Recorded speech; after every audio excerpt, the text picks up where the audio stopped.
Bismillahirrahmanirrahim. Assalamualaikum warahmatullahi wabarakatuh. Alhamdulillah, Allahumma sholli ala sayyidina Muhammad wa ala ali sayyidina Muhammad. Yang sama kita hormati keluarga besar, pejabat, pegawai PT PN 4, bapak-bapak, ibu-ibu, jamaah fardu subuh, insyaallah semuanya dimuliakan Allah Subhanahu wa taala. Amin ya rabbal alamin. Saya mengkhususkan 1 bulan 7 titik untuk tausiah di Pekanbaru dan sekitarnya. 2 titik sebelum sholat Jumat, setelah Jumat, malam Sabtu, Sabtu subuh, dan Sabtu siang. Pekan kedua, bulan ini pekan pertama dimajukan, dipercepat.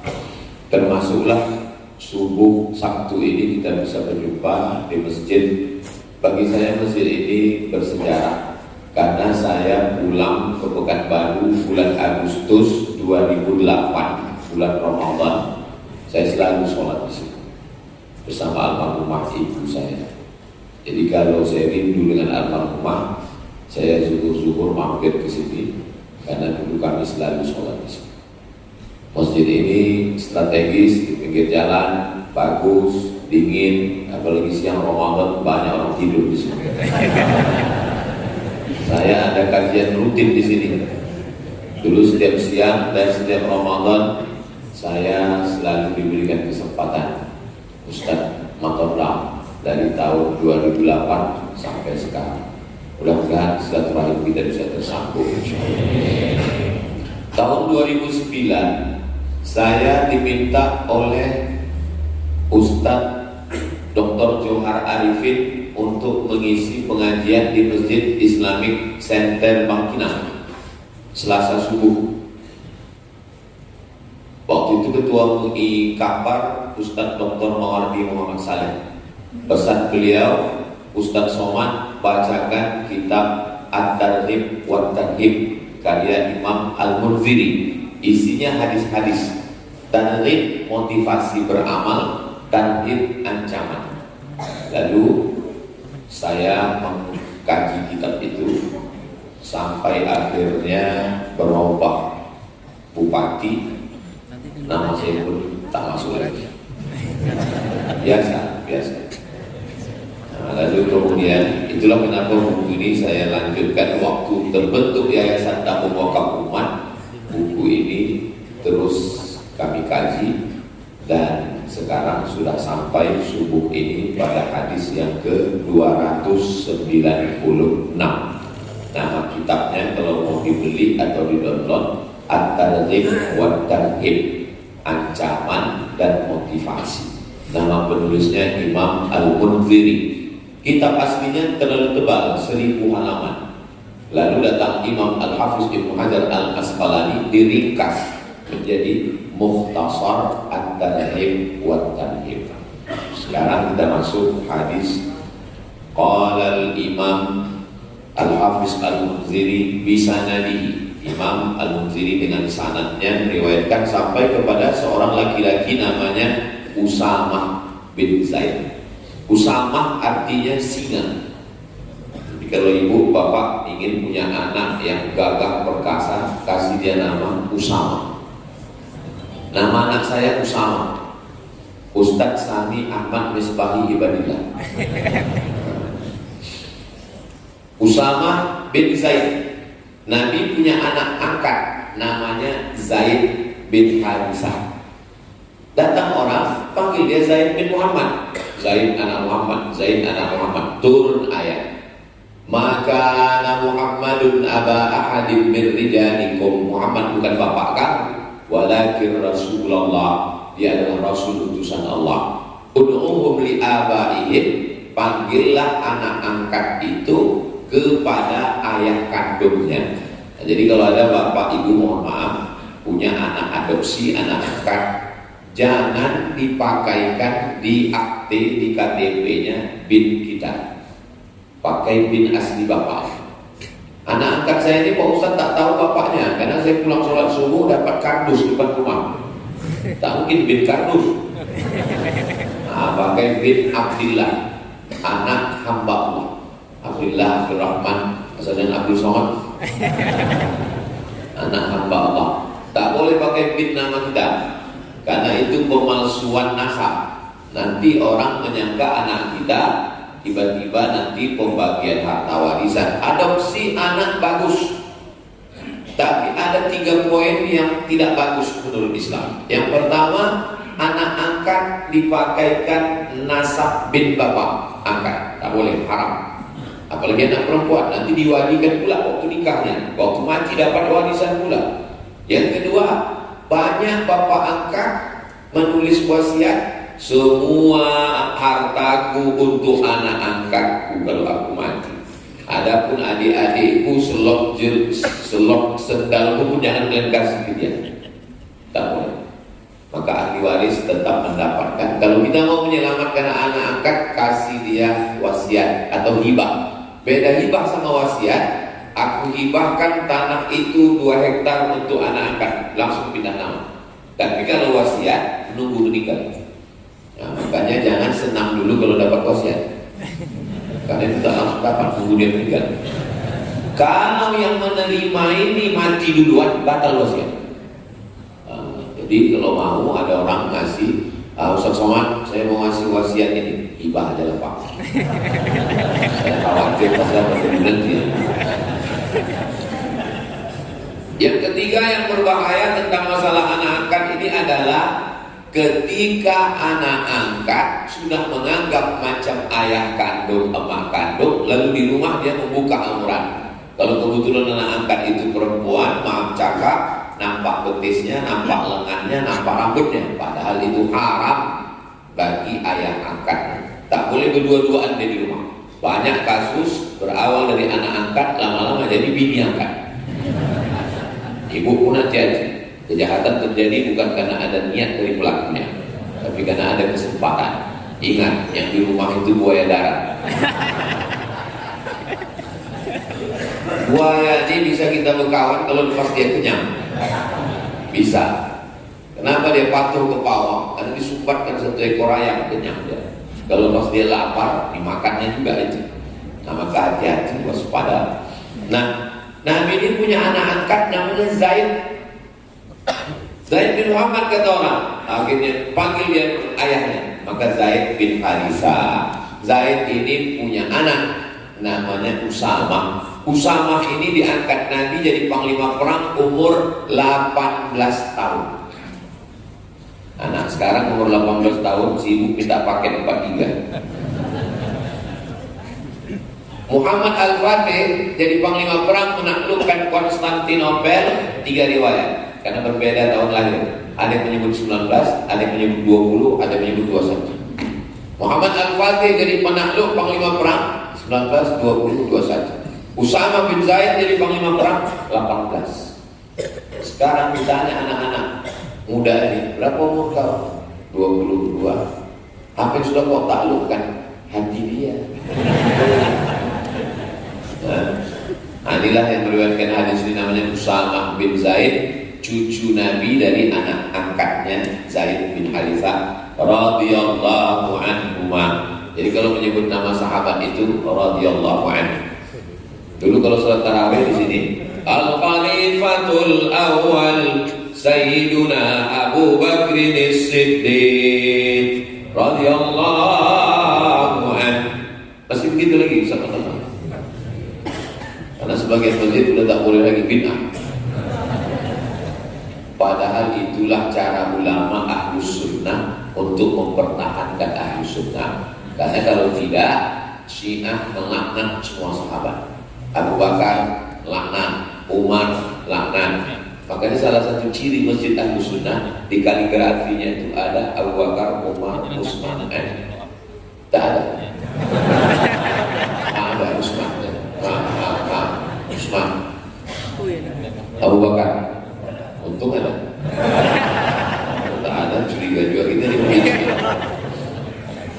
Begitulah cara ulama Ahlus Sunnah, ditulis nama Abu Bakar dan dilanturkan Al-Khalifatul Tsani Sayyiduna Umar ibn al-Khattab radhiyallahu anhu. Karena Syiah punya doa namanya doa laknat melaknat sanamai Quraisy, melaknat dua berhala Quraisy. Yang dia maksud dua berhala Quraisy, Abu Bakar dan Umar. Abu Bakar dan Umar itu setiap selesai sholat subuh dilaknat, Allahumma la'an sanamai Quraisy. Mudah-mudahan Allah menyelamatkan beliau Indonesia dari Syiah. Radhiyallahu anhu. Qala, dia berkata, qala Rasulullah SAW, Nabi bersabda, man suni'a ilaihi ma'rufun, siapa yang dikasih kebaikan, siapa yang dibuatkan kebaikan. Saya subuh ini dibuatkan kebaikan. Subuh tadi disambut, sampai ke dalam dikasih teh, minum, makan kue. Jamaah belum, saya udah lama saya dibuat tadi. Siapa yang dibuatkan kebaikan, maka gimana cara membalasnya? Faqala li fa'ilihi, maka ucapkanlah pada orang yang berbuat baik kepada kita itu ucapannya, jazakallahu khairan. Jaza Allah, jaza balas, ka engkau, jazaka membalas engkau Allah. Cara menerjemahnya, Allah membalas kebaikan engkau khairan dengan kebaikan. Yang paling bagus dibalas yang sama. Siapa yang berbuat baik kepada kamu, balaslah. Kalau tidak sanggup membalas, doakanlah. Bagaimana cara mendoakannya? Jazakallah khairan. Kalau perempuan, jazakillah khairan. Kalau dua orang, jazakumallah khairan. Kalau banyak, jazakumullah khairan. Kalau ragu, tak usah bunyi. Nah, kalau bunyi, jazakallah khairan. Apa yang kau cakapkan tadi? Aku mendoakan kau. Kenapa enggak kau baca kuat? Aku takut riya. Jaga hatiku, padahal dia tak tahu salah. Faqad ablagha fi tsana, siapa yang sudah mengucapkan jazakallahu khairan, faqad ablagha fi tsana, maka dia sudah cukup untuk memberikan balasan dengan kata-kata pujian. Ini menunjukkan Islam ini agama yang merespon orang lain. Orang buat baik pada kita, jazakallahu khairan. Orang menawarkan sesuatu pada kita, barakallahu fiik. Lahir anaknya, barakallahu laka fil maulud wa syakartal wahid wa ruzikta birra wa balagha asyudda. Datang kita acara nikah, barakallahu lakum wa baraka alaikum wa jama'a bainakum fi khair. Meninggal saudaranya, inna lillahi wa inna ilaihi raji'un. Bersin dia, yarhamukallah. Sekarang kita di zaman orang yang non responsif. Tak ada respon. Kasihnya kue, dia bilang enak pun tidak. Ada sekarang komunikasi orang sekarang sudah miskin respon. Duduk di kursi yang sama, di airport yang sama, menunggu pesawat yang sama, nasibnya sama karena sama-sama delay. La salam walakan. Duduk dan sudah. Pingsannya yang satu ini bukan ditolong, dipoto pula. Ada orang pingsan, di komen sama yang lain, kesian. Mau dibawa kemana hubungan kita? Makanya Islam ini mengajarkan kita komunikasi yang baik. Kalau jumpa sama orang sama yang paling mulia, jumpa saya dengan orang PTPN 4. Dulu ingat saya PTPN 5. Orang jadi 4, macam eselon.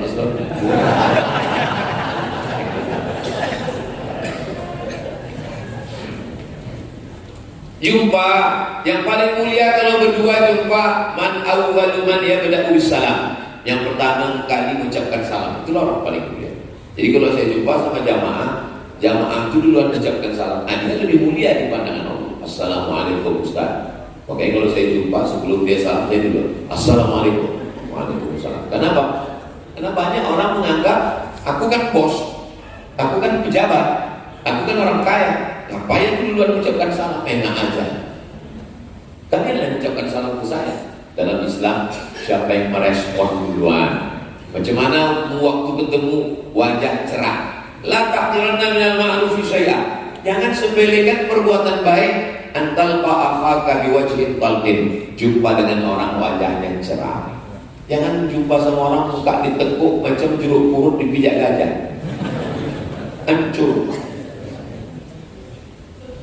Ketika jumpa bersalaman, ma'min muslimaini, dua orang muslim yang tabiani berjumpa wa yatasafahani berjabat tangan, illa ghufira lahuma, diampunkan Allah dosa mereka berdua malam yatafarraqa, sebelum berpisah.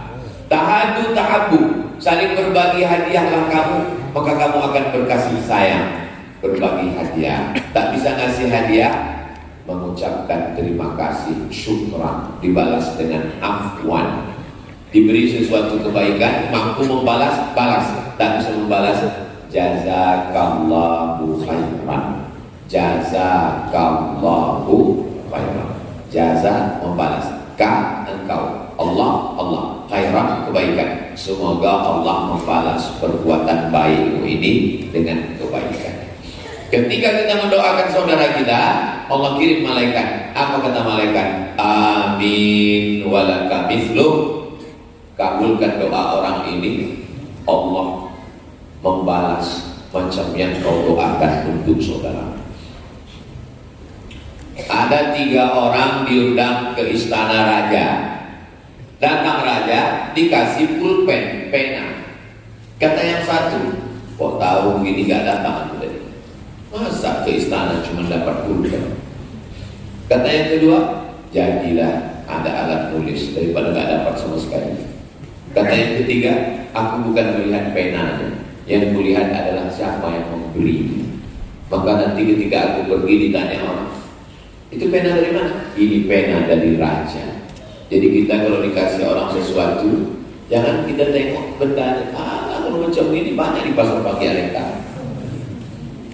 Begitu lamanya kita berkawan, inilah yang bisa kau kasih.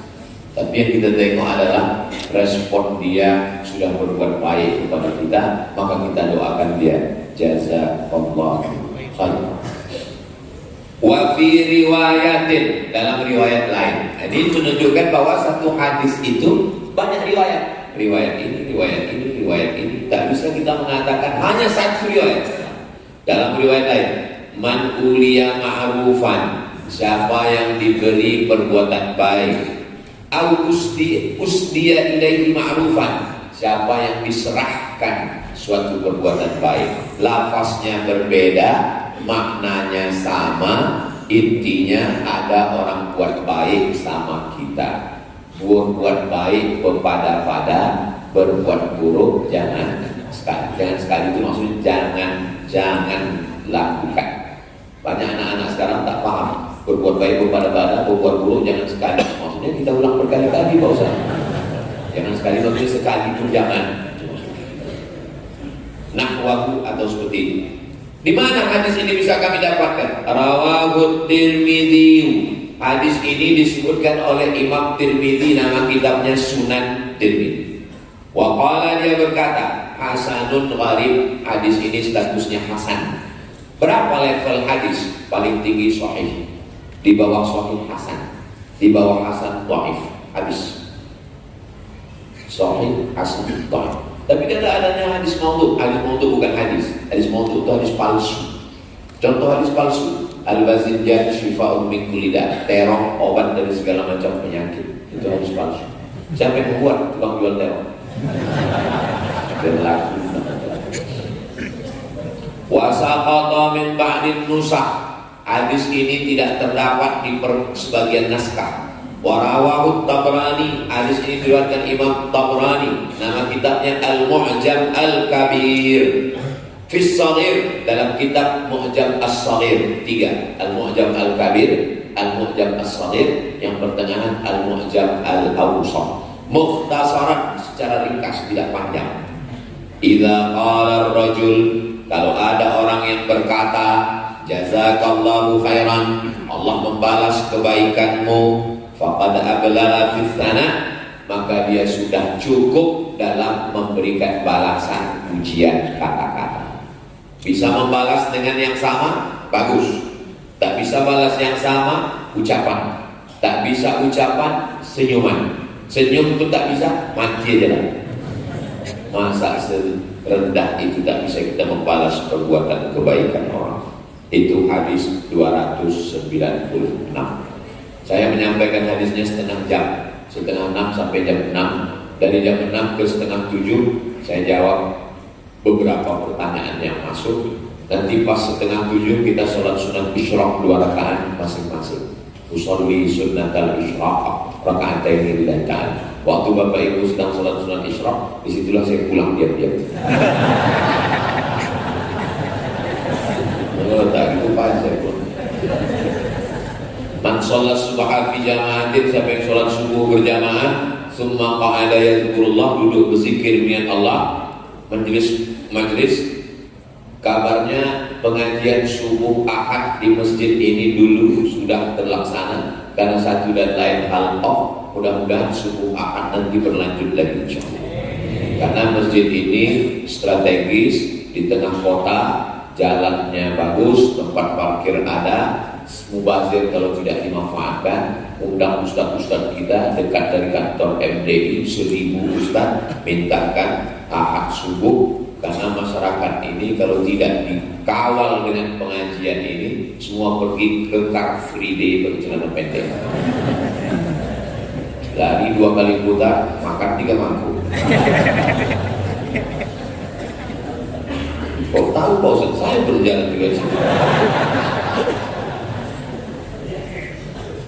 Hadis 297. Wa anil Ash'ath, dari sahabat Nabi namanya Ash'ath bin Qais radhiyallahu anhu, Allah meridhai dia. Qala, dia berkata, qala Rasulullah SAW, Nabi bersabda, inna ashkaran nasi lillah, orang yang paling bersyukur kepada Allah di antara kita yang ramai, siapa orang yang paling bersyukur kepada Allah? Tabaraka ta'ala, ashkaruhum linnas, orang yang pandai berterima kasih kepada manusia. Siapa yang paling pandai berterima kasih kepada manusia, itulah orang yang paling bersyukur kepada Allah. Sekarang banyak orang tak tahu berterima kasih. Dikasih hati minta, banyak juga yang mengalami. Macam membesarkan anak buah ya Pak Ustaz, udah besar kita dimakannya. Tak pandai membalas budi, kacang lupa kulitnya. Karena memang sekarang kacang tak berkulit, berbungkus.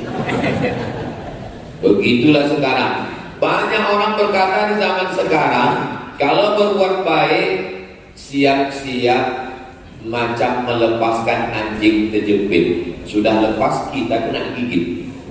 Aku Pak Ustaz, tobat aku berbuat baik. Ada saya jumpa orang. Orang biasanya tobat narkoba, tobat zina, dia tak, aku tobat berbuat baik Pak Ustaz. Gak ada aja baiknya Pak Ustaz. Sebaik apapun kita jelek aja. Maka bagusan kita usah berbuat baik. Kalau bisa kita berbuat baik bukan karena respon orang. Saya bertamu ke rumah orang di Bogor. Tertulis di pintu rumahnya, meminjamkan uang menambah musuh. Ada foto saya di depan rumah, foto saya posting di Instagram. Di komen orang, betul. Begitulah manusia zaman sekarang, melilit macam ular sawah. Zaman dulu anjing jadi kawan, zaman sekarang kawan jadi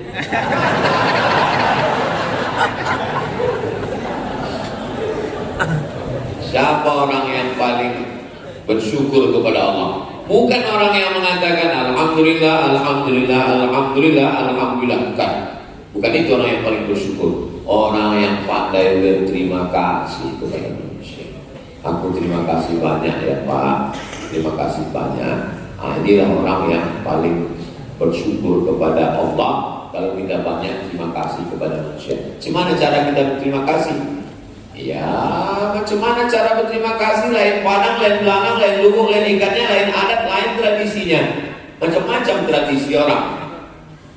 Kami mau mengucapkan terima kasih sama Pak Ustaz, kata mereka. Lain daerah itu lain cara dia mengungkapkan terima kasihnya. Pergi saya ke Aceh. Di Aceh itu cara orang Aceh berterima kasih karena Ustaz sudah mau datang. Dibuat acara, didudukkan saya di pelaminan. Saya sangka mau akad lagi. Habis itu diambil mereka daun-daun kayu diikat, diambilkan, dicucukkan, disiramkan, namanya pesejuk. Duduk ya Ustaz, kami mau buat pesejuk dulu. Nah dulu saya siramkan mereka. Oh begini cara orang Aceh, terima kasih. Ada pulut kuning. Semua yang salaman itu menyuapkan pulut. Hujan memang kawan. Oh begitu cara.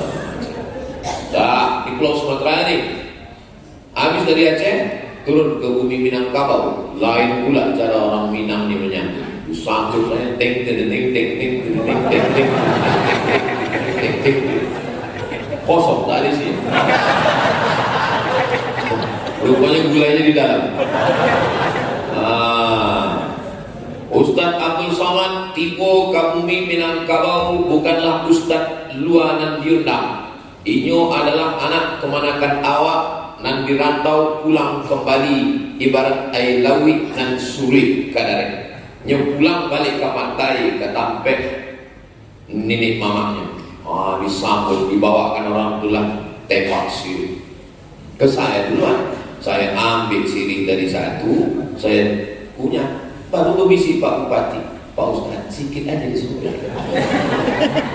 Ada sempat masuk. Oh begitu cara orang Minangkabau. Terbang ke Kalimantan, sampai di Kalimantan dibisikkan panitia, Ustaz, nanti turun Ustaz dari airport itu dikasih orang kepala panjang. Terus Ustaz lepaskan ke tebu hitam. Nanti dipasang orang tuh tebu hitam, Ustaz potong, baru Ustaz bisa lewat. Wah, kalau sempat tak putus tuh. Sakitnya tak seberapa, majunya ini. Keluar berita, Ustaz Somad tak bisa memotong tebu. Hilang harga diri kita kan. Mesti putus. Gitu. Tebas Ustaz. Oh,